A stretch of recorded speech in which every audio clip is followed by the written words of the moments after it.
কল্যাণী রথতলা এলাকায় বাজি কারখানায় ভয়াবহ বিস্ফোরণ ঘটে, যা পুরো এলাকা কাঁপিয়ে দেয়। আজ ঘটনাস্থলে উপস্থিত হয় ফরেনসিক টিমের আধিকারিকরা। তারা সেখানে নমুনা সংগ্রহ করছেন, যাতে নিশ্চিত করা যায় কি ধরনের বাজি মজুদ ছিল এবং কি ধরনের বাজি প্রস্তুত করা হতো। ঘটনার পর থেকে ফরেনসিক টিম এবং পুলিশ প্রশাসন তদন্ত শুরু করেছে। গতকাল ঘটনাস্থলে এসটিএফ এর আধিকারিকরাও পৌঁছান। তারা আজ নমুনা সংগ্রহের কাজে ব্যস্ত। অন্যদিকে বিশাল পুলিশ বাহিনী 20 নম্বর ওয়ার্ড ঘিরে রেখেছে। এই বিস্ফোরণের এলাকার বাসিন্দারা আতঙ্কিত হলেও পুলিশ প্রশাসনের দ্রুত পদক্ষেপে ক্ষতি সীমিত রাখা সম্ভব হয়েছে। এলাকাবাসী এই দুর্ঘটনার প্রকৃত কারণ জানার জন্য অধীর আগ্রহে আছেন, আর পুলিশ ও ফরেনসিক টিম একযোগে তদন্ত চালাচ্ছে। এখনো পর্যন্ত কোনো হতাহতের খবর পাওয়া যায়নি, তবে পুলিশ প্রশাসন বিষয়টি গুরুত্ব সহকারে দেখছে। সুদীপ বিশ্বাসের রিপোর্ট, নিউজ প্রাইম টাইমস। বাম জামানার পৌর প্রধান আপনি, কল্যাণী পৌরসভা। কল্যাণীর বুকে এরকম ভাবে বেআইনি বাজি কারখানা কি আপনাদের সময় ছিল? না, এই অঞ্চলটা তো যুক্তও ছিল না পুরসভার মধ্যে, কিন্তু বেআইনি বাজি কারখানার এবং সেখানে এত মানুষ যুক্ত হওয়া কাজে এটা কিন্তু প্রমাণ করে যে আসলে ভিন্ন কোনো পেশার সুযোগ এই দরিদ্র মানুষদের নেই। ওই জন্য বিপজ্জনক পেশায় যুক্ত হচ্ছে। আর সারা ভারতবর্ষে এটা দেখা যাচ্ছে, এই জাতীয় বাজি কারখানায় মূলত মহিলা শ্রমিকরা কাজ করেন। শিবকাশিতেও তাই, এখানেও তাই। সেক্ষেত্রে স্থানীয় কাউন্সিলর যিনি বর্তমান রয়েছেন, সুব্রত চক্রবর্তী, তিনবারের তৃণমূল জামানার কাউন্সিলর, তৃণমূলের কাউন্সিলর, তিনি দাবি একইভাবে করতেন যে কর্মসংস্থান অভাবেই তারা এখানে আসে, কিন্তু তারা পৌরসভার দিক থেকে কর্মসংস্থানের ব্যবস্থা করছে। না, করলে এখানে আসবে কি করে? তা আসবে কেন? বিকল্প কাজের জায়গা তৈরি হলে তো এই কাজে কেউ আসেন না। সেসব হচ্ছে না, সেসব কিছু হচ্ছে না। যা হচ্ছে, পৌরসভার যা ভূমিকা কর্মসংস্থান তৈরিতে, সেই ভূমিকা পৌরসভা পালনই করছে না, অস্বীকার করার চেষ্টা করছে এই জাতীয় ঘটনাকে, ধামাচাপা দেওয়ার চেষ্টা করছে এই ধরনের ঘটনাকে। এটা বিপজ্জনক। যে কোনো জায়গায় এখানে এই জাতীয় কাজ হওয়া মানে আশেপাশের বাড়িও কিন্তু অত্যন্ত বিপদের মুখে আছে। কোনো কারণে ঘটেনি, হয়তো হাওয়া ছিল না সেই জন্য ঘটেনি, আর যদি তা থাকতো তাহলে কিন্তু আরও বহু মানুষের প্রাণহানি, সম্পত্তির হানি ঘটতে পারত। এক কথায় বলা যায় বিপজ্জনক। কালকে যে বিস্ফোরণের ঘটনা ঘটেছে তাতে রীতিমতো আটকে পড়ে 4 মহিলা ঝলসে গিয়েছে, তাদের মৃত্যু হয়েছে এবং একজন এখনও চিকিৎসাধীন কল্যাণী জওহরলাল নেহরু মেমোরিয়াল হাসপাতালে। তারপরে দেখা গেল পুলিশের আঁটসাঁটের ব্যবস্থা এবং একটি গাড়ি উদ্ধার করলো, সেখানে অনেক শব্দ দূষণ বাজি উদ্ধার করা হলো। কিন্তু তারপরে সিএন সকালবেলা 0 গ্রাউন্ডে নেবে যখনই তদন্ত শুরু করলো, তখন দেখা গেল ঠিক ঢিলছোড়া দূরত্বে একের পর এক বাড়ি তালাবন্দি, বাড়িতে সদস্যরা নেই। যার নামে অভিযোগ, তার বাড়ির ছাদে এখনও বহু শব্দ দূষণ বাজি মজুত রয়েছে। সিএনের ক্যামেরা ধরা পড়ার পরেই সেখানে পুলিশ আঁটসাঁট ব্যবস্থা করে সংবাদ মাধ্যমকে নিষিদ্ধ করলো সেখানে যেতে। কি বলবেন, এখনো মজুত রয়েছে এলাকা? না, এই পৌর এলাকা থেকে শুরু করে লাগোয়া পঞ্চায়েত এলাকা, চর কাঁচরাপাড়া এলাকা বাজির বাজার হয়, এবং সরকারের সাথে সরকারি প্রশাসনের সঙ্গে বোঝাপড়ার ভিত্তিতে একটি ইটভাটা এলাকার মধ্যে বাজি বিক্রির একটা ব্যবস্থা হয়েছে, যেখানে পুলিশও হস্তক্ষেপ করে না, প্রশাসনও করে না। এটা বোঝাপড়া ছাড়া হয় না। ফলে এটা বোঝাপড়ার ভিত্তিতেই হচ্ছে। বিপদের মুখে মানুষ এখনো বাজি মজুত রয়েছে, প্রচুর মজুত আছে, আর থাকতেই হবে, আছেই। এবং এই অঞ্চলের একটা বিকল্প পেশা হিসেবে এটা হয়েছে, যা বিপজ্জনক পেশা। কিছু মহিলা শ্রমজীবী মারা গেছেন, অন্তত 11 জন এখানে কাজ করেন আমি যা শুনেছি। কিছু মারা গেছেন। আরও ভয়ঙ্কর, আমি বলছি যারা সরাসরি যুক্ত নন এমন মানুষও কিন্তু প্রাণ হাতে করে বেঁচে আছে এখানে যা অবস্থা আছে। এটা প্রশাসনের সমর্থন ব্যতি রেখে এমনটা চলতে পারে না, অজ্ঞাতসারে তো নয়।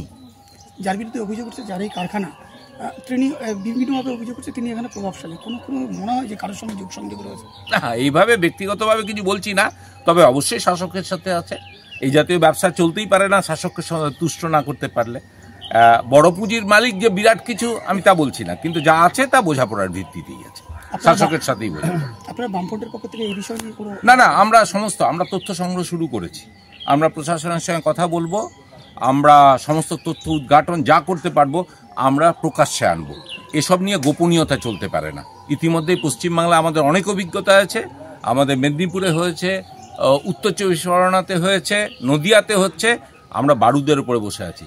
আমরা তথ্য সংগ্রহ শুরু করেছি, যতটা জানি তাও আমরা যুক্ত করেছি। আমরা প্রশাসনের কাছে পুরো বিষয়টা উত্থাপিত করব, আপনাদেরও জানাবো। বিজেপির পক্ষ থেকে যে বারংবার অভিযোগ ওঠে যে রাজ্যে একের পর এক এই বিস্ফোরণের ঘটনা ঘটছে, তাতেও হুঁশ ফিরছে না প্রশাসনের। বারুদের স্তূপ দাঁড়িয়ে সাধারণ মানুষ, একই অভিযোগ কি আপনারা করছেন? না, বারুদের স্তূপের ওপরে তো দাঁড়িয়েই সে মানুষ তো বুঝতেই পারছেন না কোথায় দাঁড়িয়ে আছেন। যখন বিপদে পড়বেন মানে মানুষের যে কি অবস্থা হতে পারে, মেদিনীপুরে তো আপনারা দেখেছেন, বর্ধমানে তো দেখেছেন। সেই জন্যই তো আমরা জানার চেষ্টা করছিলাম যে গাছ পুড়েছে, আশেপাশের বাড়ির অবস্থাটা কি। এখানে আমরা যেটুকু জানি যে যা ব্যবহার করা হচ্ছে তাতে শব্দবাজিকে আরও শক্তিশালী করা এবং অন্য কোনো উদ্দেশ্য কিনা আমরা শুনেছি কালো বারুদও সেখানে যুক্ত ছিল। তাহলে এগুলো কি কাজে ব্যবহার হচ্ছে? কোনো নজরদারি থাকবে না। ফলে আমরা তো আমরা মনেই করি যে ভয়ঙ্কর বিপদের মুখে আছে রাজ্যের মানুষ। রাজ্যে এতগুলো ঘটনা ঘটেছে, তারপরে কিন্তু প্রশাসন কোনো রকম কড়া পদক্ষেপ নেওয়া হচ্ছে না কেন? বোঝাপড়ার ভিত্তিতে চলছে। কাদের সাথে বোঝাপড়া? কাদের? আপনি আরজি করে কি দেখেছেন? আরজি করে নিহত আমার সন্তান কন্যা, তার দেহ লোপাট হয়ে চলে গেল, আর যারা এই সমস্ত ঘটনার সঙ্গে সম্ভাব্য যুক্ত তার পাশে প্রশাসন দাঁড়িয়েছে। এর চেয়ে নির্লজ্জ চেহারা আর কি দেখতে পারি আমরা, যা দেখতে পাচ্ছি। আর গতকাল কিন্তু এই ঘটনার সময় কিন্তু ফায়ার ব্রিগেডও কিন্তু আসতে পারেনি এগুলির ভেতরে। আপনারা দেখতে পাচ্ছেন না, অ্যাপ্রোচ আছে আর বলছেন যে লাইসেন্স আছে। এখানে এত মানুষ বসবাস করে, তো লাইসেন্স ইস্যুড হলো কি করে? ফায়ার ব্রিগেডে যেখানে সরাসরি অ্যাপ্রোচ নেই, বিকল্প জল দেওয়ার ব্যবস্থা আছে। ফায়ার লাইসেন্স ইস্যু করার বিধিবদ্ধ কতগুলো ব্যবস্থা আছে, সেই কোনো পদক্ষেপও এখানে ছিল না, তা দেখলেই বোঝা যায়। তাহলে কি বেআইনি কারখানাটা? নিশ্চিতভাবে বেআইনি। এভাবে হয় নাকি? আর দুই হচ্ছে কি, আরও আছে, আমরা তার তথ্যগুলো জোগাড় করেছি যে একাত্রা লাইসেন্স যদি কারো থাকেও, যে জায়গার উপরে লাইসেন্স আর যেখানে এটা কারখানা চলছে, দুটো এক জায়গা নয়। কিন্তু তৃণমূল কাউন্সিল দাবি করে এটা কারখানা ছিল না, এখানে প্যাকেজিং এর কাজ চলছিল। প্যাকেজিং তিনি যে এরপরে আরো দাবি করবেন। হলো কি করে ঘটনাটা? এ তো আগুনের ফুলকিতে ছড়িয়েছে, কোনোভাবে কম্বাসন হয়েছে, কিভাবে হলো? এরপরে উনি বলবেন কোনো ঘটনাই ঘটেনি।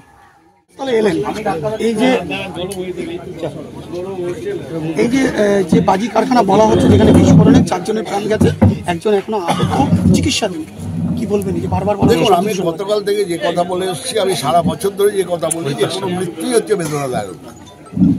আমাদের মুখ্যমন্ত্রী এই ব্যাপারটা নিয়ে ওয়াকিবহাল, আমাদের রাজ্য সরকার ওয়াকিবহাল, তারা আমাদের সাথে সহযোগিতা করছেন, সারা বাংলা আততায়ী উন্নয়ন সমিতির সাথে সহযোগিতা করছেন। ইতিমধ্যে একটা ঘোষণা করা হয়েছে, তাদের পরিবারের জন্য কিছু টাকা আমরা দেবো। কিন্তু দেখুন, ব্যাপার হচ্ছে আততায়ী একটা শিল্প, যেটা আজ অব্দি কিন্তু গড়ে ওঠেনি। মমতা বন্দ্যোপাধ্যায়ের শুভ্র প্রচেষ্টায় এবং তার শুভেচ্ছায় যেটা শিল্প ছিল না, আজকে শিল্পের মাত্রা পেয়েছে। বিড়ি যদি শিল্প হয়, তাহলে আততায়ীও শিল্প। আজকে গত বছর 8,000 কোটি টাকার ব্যবসা দিয়েছে, এবছর 14,000 কোটি টাকার ব্যবসা দিয়েছে, সেই রেভিনিউ আজকে পাচ্ছে। তামিলনাড়ুর একটা সরকার শুধুমাত্র আতশবাজির রেভিনিউর ওপর একটা সরকার চলছে। আজকে পশ্চিমবাংলাতে আমরা সেই জায়গাটাতে শিল্প টানতে যাচ্ছি। বিরোধী পক্ষ সিপিএম এবং বিজেপি সেই শিল্পটাকে শেষ করতে যায়। গ্রিন ক্যাকারের কথা বারবার বলা হচ্ছে, যেটা বারবার অনুমোদন দেওয়া হচ্ছে। গ্রিন ক্যাকারটা কি, আর এই শব্দ দূষণ? দেখুন, গ্রিন ক্যাকার হচ্ছে একটা কেমিক্যাল, কিছু কেমিক্যাল কম্পাউন্ডকে বলা হচ্ছে গ্রিন ক্যাকার। গ্রিন ক্যাকার অর্থ এই নয় যে আলোগুলো সবুজ হবে বা মানে যে সমস্ত বাজিগুলো সবুজ রঙের হবে, তা নয়। এটা কেমিক্যাল, বিভিন্ন কেমিক্যালের সংমিশ্রণটাকে বলা হচ্ছে গ্রিন ফায়ার ক্র্যাকার্স, যে দিয়ে বানানো হচ্ছে। তার জন্য নেরি, সেন্ট্রাল গভর্নমেন্টের একটা সংস্থা নেরি, তারা কিন্তু ট্রেনিং দেয়। অলরেডি আমাদের 1000 জন ট্রেনিং দিয়েছে। এই তো আমার পাশে দাঁড়িয়ে আছেন। কোথাও কি নজরদারি অভাব? দেখুন, এটা একটা অসংঘবদ্ধ একটা সেক্টর বলা যেতে পারে, যেখানে 31 লাখ মানুষ জড়িত রয়েছে রুটিবিটি। দীর্ঘদিন ধরে, 200 বছর ধরে, 1821 সাল থেকে আতশবাজি চলছে। আজকে 2025 সাল, 204 বছর আজকে এই আতশবাজি একদম অসংগঠিত জায়গা ছিল, সেইটাকে মমতা বন্দ্যোপাধ্যায় একটা সংগঠিত জায়গাতে আনার চেষ্টা করছে, আমাকে দায়িত্ব দিয়েছেন। কোথাও কি নজরদারির অভাব মনে হচ্ছে? নজরদারি একটা নিশ্চয়ই অভাব ছিল, কেন অস্বীকার করবো? এটা যদি ঠিকমতো নজরদারি যারা বানাচ্ছে তারা রাখতো, সেফটি সিকিউরিটি মেনটেন করতো, নিশ্চয়ই অ্যাক্সিডেন্ট হতো না। তার কারণ ইংরেজিতে একটা কথা আছে, fireworks can't fire without fire, আগুন ছাড়া আতশবাজি জ্বলে না। নিশ্চয়ই সেখানে একটা নেগলিজেন্স ছিল। কোথাও যে ট্রেড লাইসেন্স বা লাইসেন্সের ব্যাপার বলা হচ্ছে, ট্রেড লাইসেন্স আলাদা, ফায়ার লাইসেন্স আলাদা। ট্রেড লাইসেন্স এবং ফায়ার লাইসেন্সে অনেকটা তফাৎ আছে, যেটা বোঝেন না বলে অনেকে অনেক কথা বলছেন। কিন্তু ট্রেড লাইসেন্স ফায়ার লাইসেন্স হচ্ছে হাইলে নেবেন তফাৎ। একটা ট্রেড লাইসেন্স দিয়ে সে পানের দোকানও করতে পারে, সিগারেটের দোকানও করতে পারে, খাবারের দোকানও করতে পারে, কিন্তু সে কিন্তু ফায়ার লাইসেন্স পাবে না। ফায়ার লাইসেন্স পাওয়ার জন্য কত নিয়মকানুন আছে, কিছু কিছু ক্ষেত্রে আমরা ছাড় দিয়েছি। যেমন যদি ছোট হয়, মনে করুন কেউ এক মানে কি বলবো, এক কাঠায় 11%, সেগুলো কি এই বাজি কারখানার ক্ষেত্রে মান্যতা দেওয়া হয়েছিল? না, দেখুন আমরা যে মান্যতা দিয়েছি এই কথা বলা ভুল হবে, অস্থায়ীভাবে আমরা দিয়েছি 3 মাসের জন্য। সেটা হচ্ছে 3 মাসের জন্য আমরা একটা দিয়েছি, সেটা সেলিং লাইসেন্স, ম্যানুফ্যাকচারিং লাইসেন্স নয়। ম্যানুফ্যাকচারিং করবার জন্য আমরা ক্লাস্টার করছি, সেইখানে আমরা সমস্ত এদেরকে এইখানে যে পরিস্থিতি হলো, একদম যে ফায়ার হলো তাতে 4 জনের প্রাণ গেল, তাতে এত মজুত করা হয়েছিল বলছে, কেউ বলছে মজুত করা হয়েছে, কেউ বলছে কারখানা, কেউ বলছে অস্থায়ী কারখানা, নানান বিতর্ক রয়েছে, কিন্তু 4 জনের তো প্রাণ গেল। আচ্ছা, একটা কথা বলছি শুনুন, আপনি বাড়িতে তো রান্না করেন, আপনি বাড়িতে রান্নার জন্য তো সারা মাসেরই চাল আনেন নাকি একদিন রোজের রোজ চাল আনেন? আমার তো মনে হয় সবাই বোধহয় সারা মাসের চালটা একসাথেই কেনে। সেই চালের বৈধতা ছিল? মানুষ তো সারা বছরের মালটাই কিনবে। এখানে কি সেই বৈধতা ছিল? আবার আমি আপনাকে বলি, সেটা কিন্তু আইনের ব্যাপার। বৈধতা ছিল কি ছিল না সেটা প্রশাসনকে জিজ্ঞেস করুন। কিন্তু আমি বলবো, একজন আমি শ্রমিক নেতা হিসেবে আমি এই কথাটা বলবো যে আতশবাজি শিল্পকে বাঁচানোর জন্য যা যা করবার সেটা সরকার আমাদের সাথে সহযোগিতা করছে। এই পরিস্থিতি এই বিষয়ে কি বলবেন, কি ব্যবস্থা নেবেন? এই বিষয়ে আমরা আরো সজাগ হব, যেটা প্রত্যেকটা জায়গায় আমরা করছি, অ্যাওয়ারনেস প্রোগ্রাম রাখছি, অ্যাওয়ারনেস প্রোগ্রাম। আপনারা একটা ভুলে যাচ্ছেন কেন? 1998 সাল থেকে 1999 সাল, এক বছরে মোট 97টা অ্যাক্সিডেন্ট হয়েছিল। 1919 সাল থেকে 1921 সাল 283টা রেল অ্যাক্সিডেন্ট হয়েছে। আজকে কটা অ্যাক্সিডেন্ট হয়েছে? মাত্র 23টা অ্যাক্সিডেন্ট হয়েছে 2019 সাল থেকে 25 সাল অবধি। আমরা তো কমিয়ে এনেছি। মমতা ব্যানার্জি যে সুন্দর প্রচেষ্টা করেছেন, সেই প্রচেষ্টাকে মেনে আমরা তো কমিয়ে নিচ্ছি, চেষ্টা করছি যাতে জিরোতে নিয়ে চলে। আপনি বলবেন যে এলাকায় এই কারখানা বিস্ফোরণের ঘটনাটা ঘটে, জনবহুল এলাকা, কনজাস্টেড এরিয়া, আমরা অবশ্যই এগুলোকে দেখছি, যার জন্য আমরা জমি খুঁজছি। আমরা এখানে ক্লাস্টার করবো। মমতা বন্দ্যোপাধ্যায় বিনা পয়সায় জমি দিচ্ছেন, সরকার আমাদের বিনা পয়সায় জমি দিচ্ছেন। এমনকি যার জমি আছে তাকে টাকা দেওয়া হচ্ছে তাকে কারখানা বানানোর জন্য। আমরা চেষ্টা করছি। এই এলাকার মানুষ এই চিত্র কখনো দেখেনি, এই প্রথম দেখলো। অনেক কিছু তো প্রথম দেখা যায়। কুম্ভতে এর আগে কি এই ধরনের ঘটনা ঘটেছে, তা মানুষ তো দেখলো। এই যে রথতলা শহীদপুর এলাকা, এখানে একবারে কুটির শিল্পের মধ্যে একটা সময় রমরমপুর এই সমস্ত অনেক কমে যাচ্ছে, অনেক কমে যাচ্ছে। আমরা চেষ্টা করছি। সেটা জনবহুল এলাকায় ছিল, এটা নির্দিষ্ট জায়গায় ছিল একটা সময়, না কোনোদিনই ছিল। এটা আপনাদের ভুল সংবাদ রয়েছে। জনবহুল এলাকায় এমন একটা জিনিস আতশবাজি শিল্প, যারা উপরে খাটের উপরে রান্না করে আর খাটের তলায় রান্না করেন, খাটের উপরে আতশবাজিও না, এই জায়গায় ছিল। সেই জায়গা থেকে আমরা কমিয়ে এনেছি। ঠিক আছে। আপনার নাম পরিচয়? আমার নাম বাবলা রায়, চেয়ারম্যান সারা বাংলা আতশবাজি উন্নয়ন সমিতি। Thank you. দেখতে আসলেন পেশেন্টকে, কি মনে হচ্ছে? 90%-এর বেশি পুড়ে গেছে দেখলাম। খুবই খারাপ পরিস্থিতি আছে এবং কোনো রকম সে বুঝতে পারছে লোক আসছে, কিন্তু তার কোনো প্রতিক্রিয়া নেই। কারণ এটা স্বাভাবিক ব্যাপার যে যেখানে পেটের কাছে বাঁধ দিয়ে বাকিটা পুড়ে গেছে, যখন একটু খুবই খারাপ পরিস্থিতিতে আছে। দেখা যায় এখন ভগবান তাকে যদি বাঁচিয়ে রাখে তো কারুর কারার ক্ষমতা নেই, আর ভগবান যদি তাকে বাঁচিয়ে না রাখে কারুর রাখারও ক্ষমতা নেই। এখন তার উপরে ছেড়ে দিতে হবে কি পরিস্থিতি হয়। আমরা যতটুকু পারছি আর্থিক সহযোগিতা করেছি। আগামীতে চিকিৎসা এবং তার পরিবারে এই মুহূর্তে যা পরিস্থিতি, ছেলে একটাই ওখানে ইনকাম করতো, সে তারা এখন তো আর ইনকাম করতে পারছে না, মায়ের পেছনে টাইম হচ্ছে, তা আমরা আর্থিক সহযোগিতা তাদের করেছি। আচ্ছা, বাবলা রায় যে রাজ্যের যে বাজি শিল্পের যে চেয়ারম্যান, তিনি বলছে যে এটাও একটা শিল্প, বাজি শিল্প, এটাও একটা শিল্প রাজ্য।